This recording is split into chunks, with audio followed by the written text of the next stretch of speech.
Hello everyone, class 7, chapter 4.3, The Walls. One winter night, a man stood in a forest. एक winter की रात की बात है। एक व्यक्ति खड़ा है फॉरेस्ट में, वॉचिंग एंड लिसनिंग, कुछ देख रहा है, कुछ सुन रहा है। तो यहाँ पर बात किसकी हो रही है? शिकारी की। ठीक है, जंगल में विंटर की नाइट है और एक व्यक्ति जो है कुछ देख रहा है, सुन रहा है जंगल में। क्या? It was as if he was waiting for some game. और ऐसा लग रहा है मानो वो किसी गेम में है या किसी गेम का शुरू होने का इंतज़ार कर रहा है। गेम क्या होता है इसके लिए, शिकारी के लिए? कि वो अपने शिकार के लिए वेट करता है, जानवरों को मारने के लिए जिस तरीके से वो वेट करता है उसके लिए वो एक गेम है। तो इस यहाँ पर गेम का मतलब वो हुआ कि शिकारी अपने शिकार का इंतज़ार कर रहा है।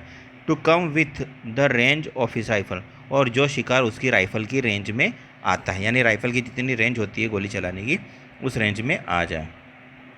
But the game he was waiting for was no wild beast, लेकिन जो गेम वो वेट कर रहा था, the game he was waiting for was no wild best.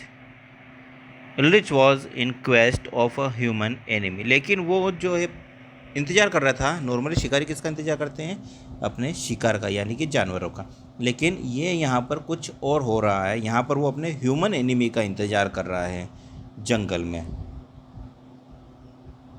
The forest lands of Ulrich were of wide extent, जो forest की land है Ulrich की वो काफ़ी ज़्यादा वाइड एक्सटेंड मतलब फैली हुई है।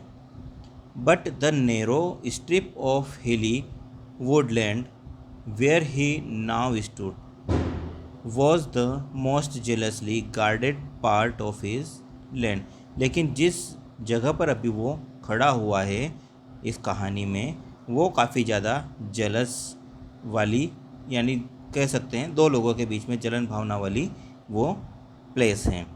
This strip had been in the illegal position, क्यों? क्योंकि वो जो है एक इलीगल पोजीशन की जगह है। ऑफ नेबरिंग फैमिली, उसके पास के लोगों के जो है उन्होंने इलीगल जो है पोजीशन किया हुआ है।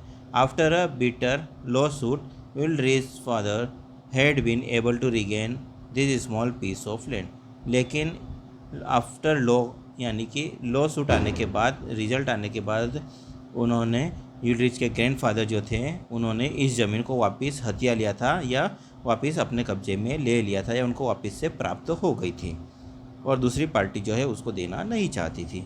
The other party had never agreed with the court judgment, दूसरी पार्टी जो थी वो कोर्ट के जजमेंट से एग्री नहीं थी। Frequent poaching allegation had poison the relation between the two families.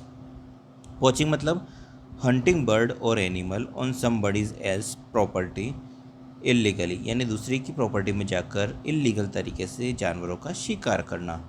तो यहाँ पर क्या हो रहा है? फ्रीक्वेंटली पोचिंग, लगातार जो है इस तरीके की घटनाएं हो रही थी, एक दूसरे के वहाँ पर जाकर एरिया में जाकर वहाँ पर जो है पोचिंग की जाए, यानी शिकार किया जा रहा है।